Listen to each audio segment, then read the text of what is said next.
오늘 사도 바울은 고린도에 있는 교인들에게 은사에 대한 말씀을 나누고 있습니다. 아마 신앙생활을 하는 우리들에게 이렇게 은사, 하나님이 주시는 선물은 우리들이 많이 이렇게 간구하는 것이기도 합니다. 오늘 사도 바울은 1절에서 형제들아 신령한 것에 대하여는 내가 너희가 알지 못하기를 원하지 아니하노니, 꼭 알아야 된다고 하는 말이죠. 오늘 여기에서 우리들이 분명히 짚고 넘어가야 되는 것은 사도 바울은 신령한 은사에 대한 유무를 말씀하고 있는 것이 아닙니다. 지금 고린도 교회에는 신령한 역사가 일어나고 있는데 너희들이 이것이 무엇인지를 분명하게 분별해야 된다는 것입니다. 오늘 우리도 하나님의 은사에 대한 것을 말씀을 들으며 좀 분별할 수 있기를 바라고, 제가 1부, 2부 설교를 하면서도 좀 내용이 많아서 다 설교를 못했어요. 여러분들이 더 제대로 알기를 원하시는 분은 교회 홈페이지에 제가 설교 원문을 다 띄워놓으니까 궁금한 분들은 원고를 좀 더 보셔도 좋을 것 같습니다. 고린도 교인들이 착각하고 있는 게 있죠. 하나님께서 우리들에게 은사를 주신 그 이유가 그들의 삶에서 다르게 나타난 겁니다. 은사를 하나님이 우리들에게 은혜로 주셨는데 그들은 그 은사를 가지고 싸우기 시작했어요. 누구 은사가 진짜냐, 누구 은사가 더 귀하냐. 사실 이 은사는 하나님께서 우리들의 신앙의 도우심으로 우리들에게 주신 것인데 더 이상 그들에게 선물이 아닌 싸움이 되어버렸어요. 한 20년 가까이 된 것 같아요. 프리티 우먼이라고 하는 영화가 있었습니다. 리차드 기어하고 여자가 누구였죠? 줄리아 로버츠. 고마워요. 네, 성경 이야기 할 때도 그렇게 잘 좀 대답을 해주세요. 네. 줄리아 로버츠하고 리차드 기어, 아주 멋진 그 로맨스 코미디 영화입니다. 이 영화는 아주 부자였던 한 사람이 몸을 파는 콜걸과 이렇게 만나게 되는, 일 때문에 만났지만 결국은 사랑하게 되는 그런 이야기죠. 영화가 재미있게 진행되지만 그 영화의 줄거리는 그런 겁니다. 어떻게 이렇게 돈 많은 여자가 콜걸과 만나서 진짜 사랑을 할 수 있게 되었는가? 그 사랑을 의심하게 되는 거죠. 결국 모든 과정들을 겪어나갑니다. 올해 들어서 우리나라 연예계의 빅 뉴스 중에 하나가 배용준, 윤사마가 결혼한 일이었습니다. 별로 이렇게 충격받지 않으셨어요? 결혼했는데. 근데 그 상대 여배우가 별로 이름도 없는 무명의 여배우입니다. 배용준은 돈도 많고 유명한 사람인데 이 엔티 댓글들이 막 달리기 시작하는 거예요. 저게 진짜 사랑이겠느냐, 연한데 젊은 여자, 이런 얘기들. 그래서 사람들이 이렇게 이야기를 합니다. 제발 그들의 사랑을 순수한 사랑으로 좀 봐줬으면 좋겠습니다. 우리들에게 화려함이라고 하는 것, 또 스펙이라고 하는 것들이 처음에는 우리들에게 호감을 주는데 어느 순간부터인가 그것이 진짜인가, 진실한 사랑인가를 의심하게 된다는 거죠. 제가 오늘 말씀을 준비하면서 저에게는 그런 생각이 들었습니다. 하나님께서 정말 우리를 사랑하셔서 그 사랑의 관계 가운데 우리들에게 은사를 주셨는데 어느 순간부터인가 그 화려한 은사들로 인하여 하나님과 우리들 사이의 관계가 의심되기 시작하는 거예요. 그 은사를 통해서 하나님의 관계가 회복되고 하나님의 마음이 보이는 것이 아니라 그 화려함 때문에 하나님과 우리들 사이의 관계와 하나님의 사랑이 보이지 않게 된 겁니다. 지금 고린도 교회의 문제는 무엇이냐면 신령한 은사들이 문제가 아니라 하나님께서 우리를 사랑하심으로 우리들에게 주어진 은사들로 인하여 하나님의 마음이 가리워지고 그 가운데 다툼이 일어나게 되었다는 말입니다. 오늘 사도 바울은 그 은사들에 대하여 가장 중요한 것이 무엇인가를 말씀하고 있는데 3절 말씀 보니까 3절 보세요. 그러므로 내가 너희에게 알리노니 하나님의 영으로 말하는 자는 누구든지 예수를 저주할 자라 하지 아니하고 또 성령으로 아니하고는 누구든지 예수를 주시라 할 수 없느니라. 이게 잘 안 맞는 말씀 같지만 사도 바울이 하고 싶었던 이야기가 뭐냐면 어떤 은사든 뭐든 우리의 신앙에 제일 중요한 것이 하나 있다. 그것은 뭐냐면 우리의 입술로 주를 시인하는 것. 그것을 넘어설 수 있는 것은 아무것도 없다. 하나님께서 우리들에게 은사를 주신 이유는 그 은사를 통하여 하나님의 영광이 드러나야 되는데 언제부터인가 자기가 가지고 있는 은사를 가지고 그 영광을 가지고 싸우기 시작한 거예요. 제가 지난주에 읽었던 작은 소책자가 하나 있습니다. 제목 자체가 너무너무 멋진 제목이었어요. Live to be forgotten 이라고 하는 제목인데 잊혀지기 위해 산 사람. 그 호스트라고 하는 중국의 내지 선교사로 있었던 35년 동안 허드슨 테일러를 이어서 사역을 했던 그 사람인데 그 사람에 대한 내용들이 별로 나와 있지 않습니다. 그는 소위 처음 중국으로 갈 때 캠브리지 7인이라고 하는 영국의 정말 위대한 엘리트 젊은이들과 함께 중국으로 들어갔습니다. 근데 그에 대한 기록이 별로 없습니다. 신기한 건 가장 큰 단체인 35년 동안을 리더로 살았는데 그에 대한 기록이 별로 없다는 겁니다. 전기를 쓰려고 하는데 그에 대한 기록이 별로 없어요. 그는 많은 편지들과 글을 썼는데 자신에 대한 글을 별로 쓰지 않았습니다. 사람들은 그에 대해 이야기합니다. 그는 자신을 드러내려고 산 사람이 아니라 예수의 이름 앞에 잊혀지기 위해 산 사람이다. 저에게는 그 제목이 너무너무 강하게 저에게 다가왔어요. 하나님이 우리들에게 은사를 주셨을 때 하나님은 우리를 드러나라고 주신 것이 아니라 그 은사를 통하여 하나님의 영광이 드러나라고 우리들에게 주셨는데, 우리는 그 은사를 받을 때마다 더 많은 은사들을 구하기 시작해요. 예수님이 공생애로 이 땅에 계실 때 유대인들이 나와서 예수님께 표적을 구합니다. 신기하죠? 예수님은 끊임없이 표적을 행하고 계셨는데 사람들은 예수님에게 계속해서 표적을 구합니다.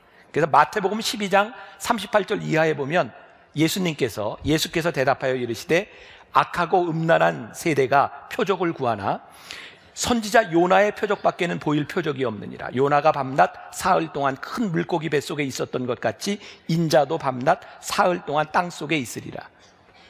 은유적으로 표현했는데 무슨 말인지 아시겠어요? 사람들이 계속해서 표적을 구하는데 예수님께서 그들에게 내가 너희에게 보여줄 것은 십자가밖에 없다는 거예요. 내가 3일 동안 십자가에 달린 이것밖에는 너희들에게 보일 것이 없다. 왜 그러셨을까요? 예수님이 아무리 기적을 행하시고 표적을 행하셔도 세상 사람들은 또 다른 기적을 요구합니다. 여러분, 이 기적은 주님만 행하실 수 있는 것이 아니라 악한 영들도 행합니다. 악한 영들도 구슬에서도 병자가 나을 수 있고 구슬에서도 일어날 수 있는 일들이 수없이 일어나고 있는데 사람들은 끊임없이 표적을 구합니다. 주님께서 말씀하십니다. 너희들에게 필요한 것은 표적이 아니라 십자가 아니라. 사도 바울이 고린도전서 2장 2절에서 그가 믿음의 고백을 합니다. 이런 고백을 하죠. 내가 너희 중에서 예수 그리스도와 그의 십자가에 못 박힌 것 외에는 아무것도 알지 아니하기로 작정하였느니라. 만일 사도 바울에게 은사가 없었더라면 이렇게 이야기할 수 있을 겁니다.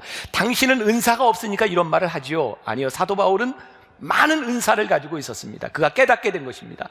은사를 가지고는 하나님의 영광이 나타나지 않습니다. 그는 은사가 주어졌던 고린도 교회에 수없이 많은 다툼을 보았습니다. 이것은 아니라는 거예요. 그는 화려한 말로 사람들에게 전도해 보려고 했습니다. 그런데 아니라는 거예요. 우리들이 증거할 수 있는 것 십자가 이외에는 그 어떤 것도 본질이 아니라는 거예요. 우리는 기독교 역사를 통해서, 우리나라의 짧은 역사를 통해서도 수없이 많은 기적이 일어났던 교회들을 봅니다. 참 놀랍죠? 수없이 많은 기적, 신유의 역사들이 일어났던 그 교회들이 오늘날까지 존재하지 않는다는 겁니다. 교회는 표적을 자랑하는 곳이 아니라 그리스도와 그리스도의 십자가를 믿는다고 선포하지 않을 때 그 어떤 교회도, 어떤 교회에 주어진 은사도 하나님이 쓰실 수 없다는 것이 분명합니다. 은사가 중요한 것입니다. 그러나 은사가 전부가 아니라고 하는 것, 은사의 본질이 무엇인지를 우리들이 알아야 됩니다. 자, 오늘 여러분들이 요 단어, 요 하나만 좀 기억해도 좋겠는데, 제가 보통 설교할 때 여러분들에게 따라하라는 이야기 별로 아직 한 번도 안 해본 것 같은데 좀 따라해 보세요. 한 성령, 다른 은사.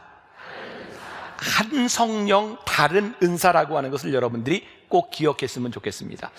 여러분들이 인식하든지 못하든지 하나님은 우리를 부르셨을 때 우리들에게 적절한 은사를 주세요.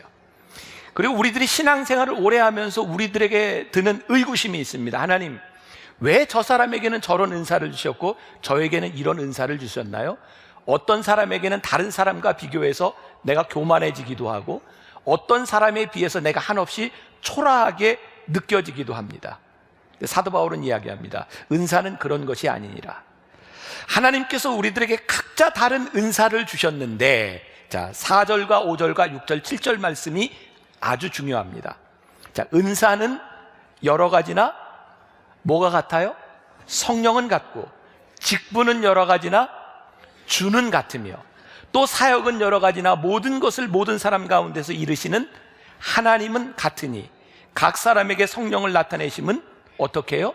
유익하게 하려 하심이라. 고린도전서를 오늘까지 우리들이 26번째 말씀을 나누고 있거든요. 중요한 맥을 하나 우리들이 발견하게 됩니다.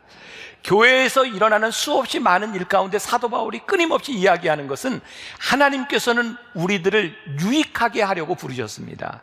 NIV 성경에는 이 유익이라는 말을 common good이라고 표현하고 있습니다.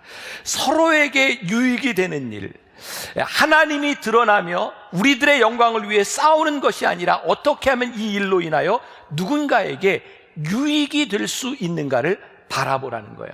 하나님이 우리들에게 직분을 주셨어요. 우리들에게 사역을 주셨어요. 그것을 주신 분은 하나님이세요. 그러니까 은사와 직분이라고 하는 것은 철저하게 하나님께서 우리들에게 주시는 거예요. 여러분, 우리가 하나님께서 우리들에게 은사를 주시는 것 중에서 우리들이 참 중요한 것이 하나 있습니다. 우리는 종종 예외적인 경우들을 바라보며 은사를 구할 때가 있어요. 예를 들면 하나님께서 정말 배우지도 못하고 아무 능력도 없고 아무런 재능도 없는 사람을 통해서 일하셨다, 이런 것들을 바라보며 야, 하나님은 그렇게 쓰시는 분이야. 하나님은 우리의 능력이 아니라 그냥 우리들 시간만 들이면 돼 라고 생각하는 경우들이 있어요. 이것이 틀린다는 이야기가 아니라 그런 일이 있을 수 있지만 하나님께서 실제 우리들에게 원하시는 것은 우리들의 삶, 우리들의 노력, 우리들의 과거의 이 모든 것들이 하나님 앞에 쓰임받기를 원하신다는 거예요. 여러분, 사도 바울이 저는 아무것도 아닙니다 라고 이야기했는데, 사도 바울은 그가 글도 잘 쓰는 사람이었고 복음도 전하는 사람이었고 그가 정말 많은 일을 하는 사람이었기 때문에 나는 아무것도 아닙니다 라고 말했을 때 그 말이 능력이 있는 것이지, 우리가 아무것도 하지 않으려고 하면서 하나님 저는 아무것도 아니니 아무것도 하지 않는 나를 쓰십시오 라고 이야기한다면 게으름입니다. 이렇게 예를 들어볼까요? 하나님은 얼마든지 우리를 쓰실 수 있는 분이니까 우리가 시간만 들이면 된다라고 생각할 때, 여러분들이 맹장 수술을 해야 되는데 시간 있는 사람한테 가서 시간이 있으니 수술 좀 해주세요, 그렇게 하겠습니까? 누구한테 가서 수술해달라 그래요? 의사에게 가지 않겠습니까? 하나님이 우리를 다 쓰실 수 있지만 정말 중요한 것은 우리들이 어떻게 준비된 사람이 되는가를 통해서 하나님은 우리를 쓰시는 분이라고 하는 것을 우리들이 분명히 알아야 돼요. 제가 목회자들에게 종종 세미나를 하면서 목회자들의 마음을 아프게 하는 이야기를 합니다. 뭐냐면 저는 이렇게 설교를 하고 준비를 합니다 할 때 저는 설교를 미리 준비하는 스타일이에요. 사실 이 설교도 작년 이맘때지만 1년 전에 준비하고 제가 계속 고쳐나간 설교입니다. 내년도 설교도 제가 이미 35주치 설교를 이렇게 원고로 다 끝내놨습니다. 많은 목사님들이 저에게 이런 질문을 합니다. 목사님, 그렇게 미리 준비해 놓으면 성령님이 어떻게 역사하시죠? 제가 그런 얘기를 들을 때마다 속으로 이럽니다. 짜장면이나 먹으세요. 짜장면. 왜? 제가 이 말씀을 미리 준비해 놓는 이유는 제 노력으로 하겠다고 하는 것이 아니라 제 노력을 하고 성령님의 인도하심을 기다리는 겁니다. 만일 우리들이 노력하지 않고 성령님 인도해 주세요 라고만 이야기한다면 하나님이 우리를 어떻게 쓰실 수 있겠습니까? 그래서 사도 바울은요, 로마서 12장 6절부터 8절까지 해서 또 이런 비슷한 말을 하죠. 우리에게 주신 은혜대로 받은 은사가 각각 다르니 혹 예언이면 믿음의 분수대로, 혹 섬기는 일이면 섬기는 일로, 혹 가르치는 자면 가르치는 일, 혹 위로하는 자면 위로하는 일로, 구제하는 자는 성실함으로, 다스리는 자는 부지런함으로 은사를 주셨는데 그 사람들의 특징에 의해서 이렇게 하라고 말씀하고 있어요. 제가 이 말씀을 오래전에 준비해 놓고 저는 이렇게 늘 일상생활 가운데서 이렇게 제가 이렇게 영감을 받거나 또 이렇게 좋은 글들이 있으면 설교 속에 계속 넣습니다. 근데 오늘 제가 이 설교를 거의 한 달 전쯤에, 한 3주 전쯤에 다시 정리를 했는데 제가 예화의 주인공이 여기 나와 있으셔서 제가 조금 그래요. 근데 제가 이제 이야기를 해야 될 것 같아요. 제가 3주 전에 어떤 목사님의 이렇게 메일을 받았어요. 송파에 있는 특전사령부라고 그곳에 군목으로 있는 목사님이 저에게 부대에서 아버지 학교를 하는데 예산이 조금 부족하니 저에게 좀 도와달라는, 저는 알지 못하는 분이었어요.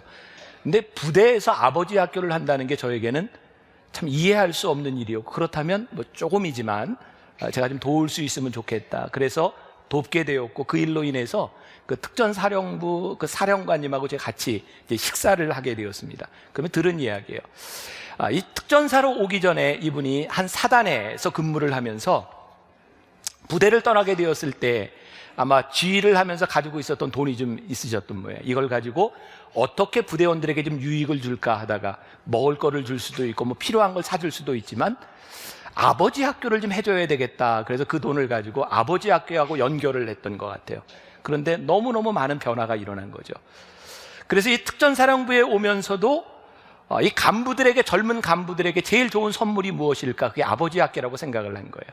특히 이제 특전사령부의 군인들은 대부분 간부들이기 때문에 주말에 출퇴근을 하고 그러다 보니까 술을 많이 먹게 되고 그 일로 인해서 가정이 깨어지기도 하고 이제 그런 일들을 하면서 아버지 학교가 너무 소중하게 되었다.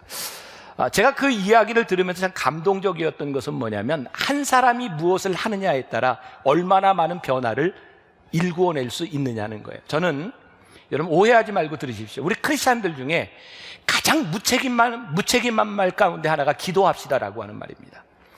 우리가 기도의 능력을 믿지 못하는 것이 아니라 기도의 능력을 믿는다면 우리는 기도하면서 우리들이 무슨 일을 하느냐가 중요하죠. 우리가 기도의 능력을 믿기 때문에, 하나님을 믿기 때문에 이 믿는 믿음을 가지고 하나님의 영광을 위해서 우리들이 무엇을 하느냐에 대한 문제인데 우리는 기도합니다. 오해하지 말고 잘 들으시란 말입니다. 우리가 기도를 하는데 어떤 기도를 하느냐가 너무너무 중요한 일이고요, 기도한 사람이 어떻게 살아가느냐가 너무너무 중요한 일이에요. 제가 군의 군목으로 근무하던 시절이 벌써 25, 6년 전입니다. 제가 있던 부대는 대개 그 당시에 그 전방 부대들이 다 그랬는데 땅굴을 찾는 게 너무너무 중요한 일이 있었어요. 제가 있던 부대는 제 1호 땅굴이 발견된 지역이었고 땅굴이 발견되면 지휘관은 무조건 진급입니다. 그래서 모든 부대마다 어떻게 하면 땅굴을 찾을까, 이게 정말 혈안이 되어 있었어요. 그래서 신앙이 있는 지휘관들은 그 부대에 믿음이 좋은 사람들을 옆에 두었습니다. 저희 부대도 그랬어요. 기도하고 환상을 보고 시추를 합니다. 근데 땅굴이 안 나와요. 그런데 믿음이 있는 사람은 기도하는 사람을 옆에다 뒀고요, 믿음이 없는 사람은 점치는 사람을 옆에 두고 묻습니다. 어디에 땅굴이 있을까요? 수없이 많이 뚫었는데 그 위에 땅굴은 나오지 않았습니다. 정말 믿음을 가지고 열심히 기도했고 환상을 봤다고 했는데 수없이 많은 사람들이 실족하며 그들은 어떤 감정을 느꼈을까요? 뭔가 가짜인가? 하나님이 일하시지 않는가? 저는 아주 중요한 물음을 우리들이 물어야 된다고 생각합니다. 정말 땅굴을 발견하는 것이 하나님의 뜻이고 하나님의 영광이겠습니까? 우리들은 그걸 묻지 않습니다. 땅굴을 발견하면 우리들이 진급하면 하나님이 영광을 받으실 거야 라고 생각하고 있지만 그것은 우리의 생각일 뿐입니다. 하나님과 별로 관계 있는 일이 아닐 수가 있어요. 11월이 되면 저에게는 굉장히 인상적입니다. 우리 교인들에게는 수험생들이 시험을 보는 입시철이기도 하고 제가 군목으로 있던 시절에는 진급철이기도 합니다. 참 이 11월 초까지는 모든 교회 새벽 예배에 사람들이 많이 옵니다. 자식을 위해서 기도하고 진급되기를 위해서 기도하고. 근데 시험 보고 발표가 끝나면 싹 빠져나갑니다. 어쩌면 하나님은 그때만 그렇게 필요한 분인지 모르겠어요. 제가 26살의 나이에 군대 갔을 때 저에게 정말 의문이 있었습니다. 진급을 위해서 기도하는 군인들을 보면요, 기도하는 사람들이 참 많은데 아무리 생각해도 이 기도하는 사람의 숫자만큼 진급 자리가 안 됩니다. 그럼 아무리 열심히 기도해도 떨어지는 사람은 이미 자명한 거고 우리는 기도하면서 아마 로또를 뽑는 심정으로 기도하는지 모르겠어요. 그 중에 하나 걸리면 좋고. 근데 저는 이런 물음이 더 중요하다고 생각해요. 여기에 있는 모든 군인들, 아니 모든 회사원들, 우리들이 진급을 위하며 기도할 때 정말 중요한 것이 내가 그 자리에 합당한 은사와 능력이 있는 사람인가를 하나님 앞에 묻지 않는다는 거예요. 만일 우리들이 하나님 앞에서 그 자리에 합당한 사람이 아니라고 하면 우리들이 그 자리에 가는 것이 정말 영광스러울까요? 그 자리를 통해서 우리를 통해 하나님이 영광을 받으실 수 있을까요? 아니에요. 우리들은 하나님의 영광을 생각하며, 사실은 우리의 영광을 생각하며 하나님이 원하시지 않는 일에 대해서 열심을 낼 수 있어요. 우리들의 정말 중요한 것이 우리들의 기도가 무엇일까요?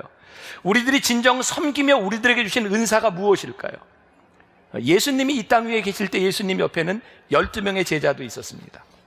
또 예수님이 전도하는 사람을 보내실 때 70명의 문도들도 있었습니다.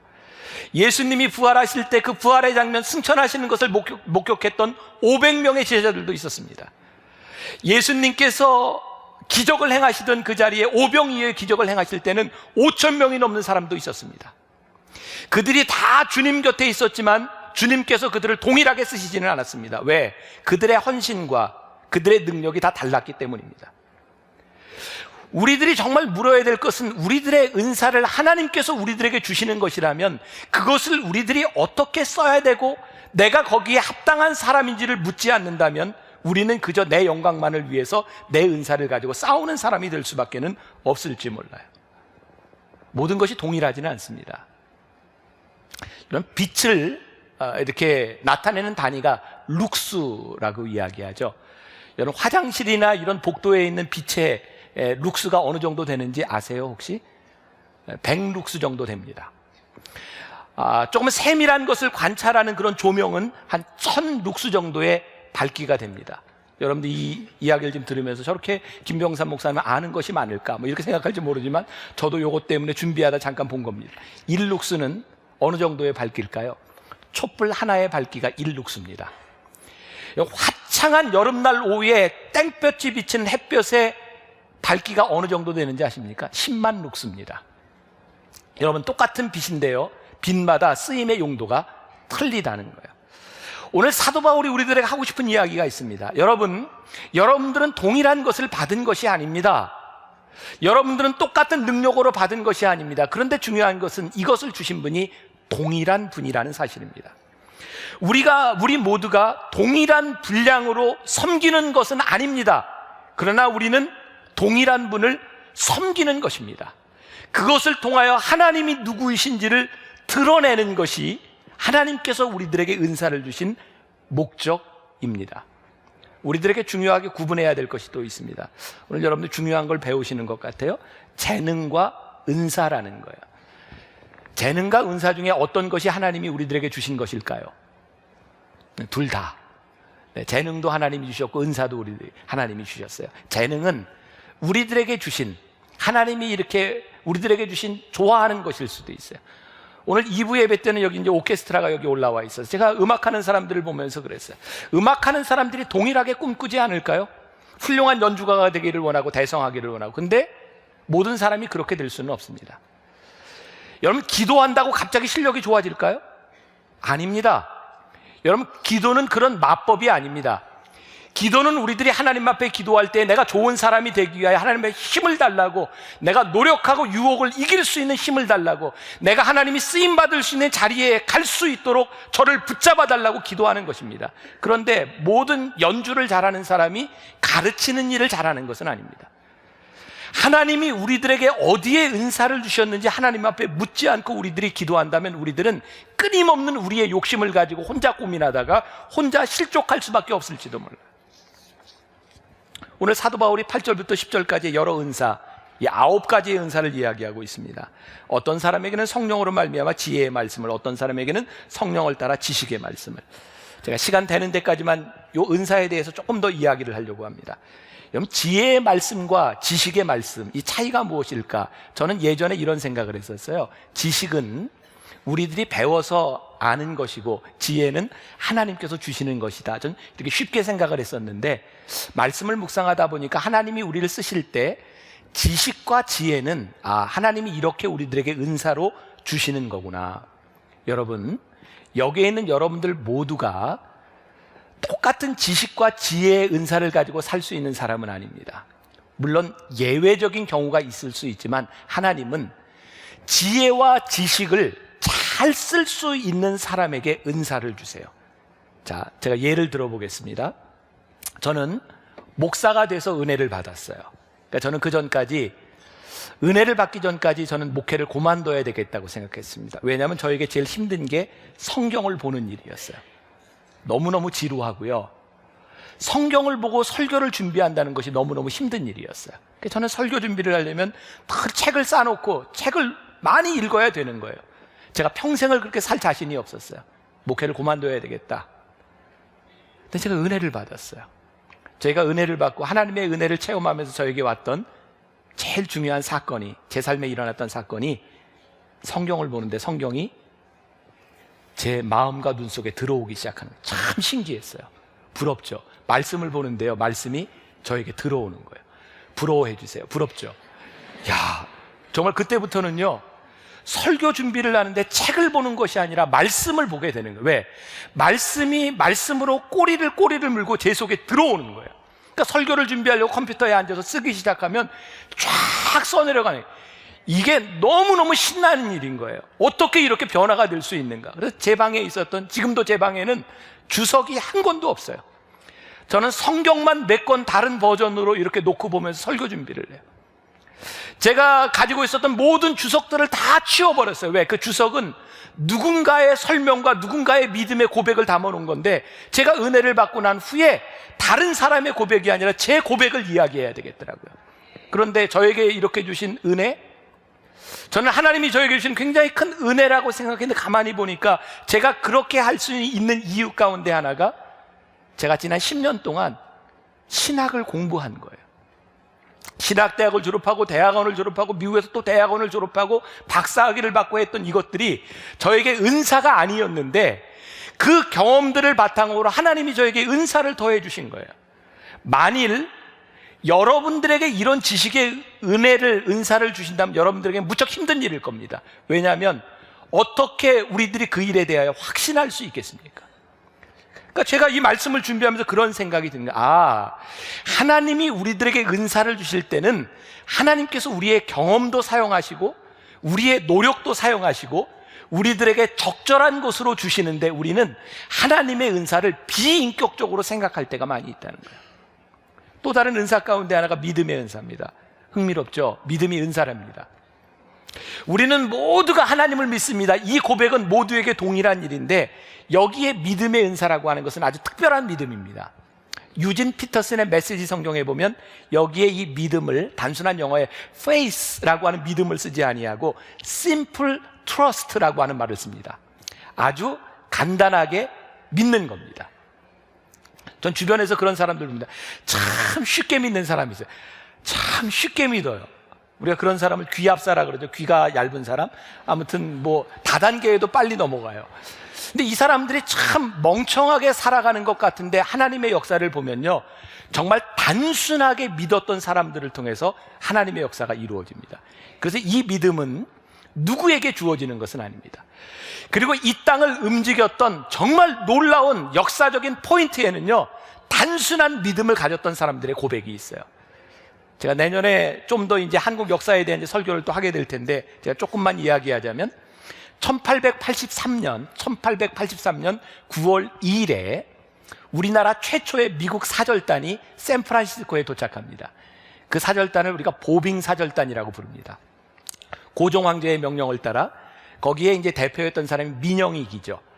여러분 아관 파천이라고 하는 신분, 아관 파천 때 그 독일 공사에서 이게 칼을 맞고 거의 죽을 뻔한 사람을 한국에 있는 조선의 의사들이 살리지 못했는데, 당시에 선교사로 있었던 알렌이 민영익을 구해냅니다. 민비의 처족하였던 민영익, 그 민영익이 보빙 사절단의 대표로 사람들과 함께 샌프란시스코에서 기차를 타고 이제 볼티모어를 거쳐 워싱턴까지 쫙 가는 길입니다. 민영익의 마음 가운데는요, 이 조선 땅을 바라보면서 이 의료시설과 이 새로운 신학문이 필요하다고 생각을 합니다. 그때 보빙사절단 옆에 한 미국인이 앉아 있었어요. 가우처라고 하는 사람이고, 그 사람은 감리교 목사였습니다. 그냥 거기에 앉아서 조선에 대한 이야기를 하면서 이 조선 땅에 학교와 병원이 필요합니다라고 이야기를 하는데, 이 가우처는 목사였을 뿐만 아니라 부인이 굉장히 재산이 많은 사람이라 부인에게서부터 이렇게 물려받은 재산이 많아서 선교를 하는 사람이었어요. 근데 가우처가 그 이야기를 듣습니다. 가우처는 그때까지 조선이라는 나라를 들어보지도 못했습니다. 거기에 사람을 보내달라는 이야기를 듣고 가우처가 당시에 일본에 있었던 맥클레이라고 하는 선교사에게 돈과 서신을 보냅니다. 한국이라고 하는, 조선이라고 하는 나라가 어떤 나라인지, 선교사를 파송할 수 있는지 알아봐달라.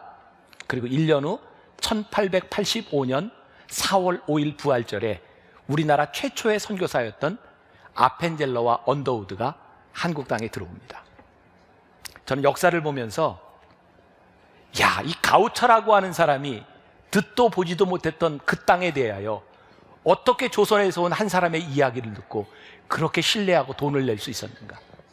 그가 단순한 믿음의 소유자가 아니었더라면 그가 조선에 대해 연구를 하면서 대원군을 생각하고 쇄국정책을 생각하고 바로 몇 해 전에 토마스라고 하는 사람이 순교당했던 셔먼을 타고 대동강에서 죽었던 이야기를 들었다면 그가 그 일을 할 수 있었을까?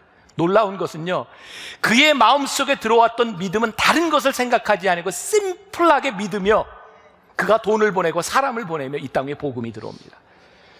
여러분, 하나님께서 우리들에게 은사를 주실 때 여러분들에게 그런 믿음의 은사가 있다면 그 믿음의 은사를 위해서 여러분들이 기도하셔야 돼요. 그런데 중요한 것은 그 믿음의 은사가 있는 사람 옆에는 늘 영적 분별하는 사람이 있을 때 그 은사가 잘 쓰임받을 수 있다는 거예요. 오늘 제가 여러분들에게 이 모든 은사를 다 이야기하지 못하지만 분명한 것은 하나님께서 우리들에게 좋은 은사를 주셨을 때 이 은사가 나를 드러내는 것이나 내 영광을 취하는 것이 아니라 하나님의 나라와 커먼 굿, 우리들이 유익을 위하여 쓰임받기 시작할 때 이 은사들은 서로가 함께 시너지 효과를 낼 수 있어요. 저는 오늘 이런 꿈을 꿉니다. 하나님, 우리 교회, 앞으로 한국교회의 미래, 우리들의 교회의 자랑이나 우리들이 무엇을 할 수 있는 것에 대한 부분들이 아니라 우리가 하나님의 영광을 위하여 서로가 서로를 도우며 우리의 은사들이 만나기 시작할 때 하나님 이 나라와 이 민족을 세우실 꿈을 꾸게 되는 거예요. 여러분, 이 은사 가운데는 병 고치는 은사, 능력행함이라고 하는 거, 병 고치는 은사, 이게 뭘까요? 우리가 중보기도 할 수 있습니다. 중보기도 하면서 환자가 낫습니다. 이것하고 병 고치는 은사하고는 틀린 겁니다. 병 고치는 은사는 즉각적으로 나타나는 일입니다. 놀라운 일은요, 하나님의 은혜만을 필요로 하며 은사를 구할 때 하나님의 역사가 일어나는데 의료시설들이 많이 발달하면서 더 이상 병 고치는 은사가 잘 안 나타납니다. 이유는 뭘까요? 기도하는 것보다 병원 가는 게 편한데 뭐 굳이 하나님의 은사가 나타날 필요가 없는 거죠. 요즘 지금 모잠비크에는 하이디 베이커라고 하는 신사도 운동이라고도 이야기를 하는데 정말 그곳에서 기적이 일어나는데요, 죽은 사람이 살아나고요, 놀라운 기적들이 많이 일어납니다. 근데 더 놀라운 것은 하나님이 일하셨던 방식 그대로 계속해서 일하시지 않는다는 거예요. 하나님께서 일하실 때, 성령께서 일하실 때는 하나님이 원하시는 방식으로 일하신다는 겁니다. 은사는 내가 일하는 방식이 아니에요. 우리가 성령의 기름 부으심을 바라고 하나님 앞에 우리들이 쓰임받을 때 성령님은 우리를 쓰시지만 내년도에는 이 성령에 대한 말씀을 1년 동안 우리 나누게 될 겁니다. 은사는 내 마음대로 되는 것이 아니에요. 제가 경험을 한 가지만 이야기하고 말씀을 좀 마치려고 하는데, 저희 교회는 BTD라고 하는 영성훈련이 있습니다. 저는 이 영성훈련이 정말 우리 교회에 주신 하나님의 굉장히 큰 은혜라고 생각하고 저는 영적인 것들을 이제 그곳에 체험하게 되는데, 제가 초창기 벌써 15년 전입니다. 처음 BTD 영성훈련을 인도할 때 저는 은혜 받은 목사였고요, 저에게는 열정이 참 많았는데 제가 영적인 부분에 대해서 참 무지했어요. 그런데 영성훈련을 인도하는데 아니 그냥 막 그 가운데서 귀신 들린 사람들이 막 정체를 나타나는 거예요. 너무너무 당황스러운 일이에요. 아니 지금 그러면 교인들이 알아서 이렇게 좀 처리하면 좋은데 제가 목사라고 저한테 와서 다 이거 어떻게 좀 해달라고, 저는 모르는 거예요. 그래서 한 번은 이제 소위 귀신 들린 분이죠, 이렇게 넘어져 있는데 제가 목사잖아요. 사람들 다 보고 있는데 예수의 이름으로 명하노니 귀신은 떠나갈지어다 그랬더니 그분이 안 나가. 제가 처음으로 경험했던 영적인 일이었어요. 그 다음부터요, 하나님께서 저에게 보게 하신 것이 영적인 세계가 있다는 것이었어요. 제가 알지 못하는. 그리고 거기에서 몇 기수 동안 계속해서 귀신 들린 사람이 나타나는 거예요. 그리고 거기서 이제 쫓고 뭐 이런 그 축사의 사역도 일어나고. 근데 하나님이 저에게 어느 순간에 이런 마음을 주시더라고요. 귀신들을 쫓아내도 그 귀신은 다시 들어오고, 병자를 고쳐도 또 병에 들고, 정말 중요한 것이 귀신을 쫓아내고 병자를 고치는 일이 아니라 이렇게 살다 죽어도 괜찮은 인격의 변화와 삶의 변화가 일어나지 않으면 안 된다는 것이었어요. 그때부터 참 신기하게 BTD 영성훈련에는 그런 귀신 들린 사람들이 싹 사라지기 시작했어요. 아니, 그런 역사가 나타나지 않기 시작했어요. 저는 하나님 앞에 이런 생각을 합니다. 성령님께서 우리들에게 역사하실 때, 성령님께서 우리들에게 은사를 주실 때 분명한 것은 하나님께서 일하시고자 원하시는 일에서 우리를 사용하신다는 거예요. 그래서 성령님은 우리들이 원하는 패턴으로 일하시지 않습니다.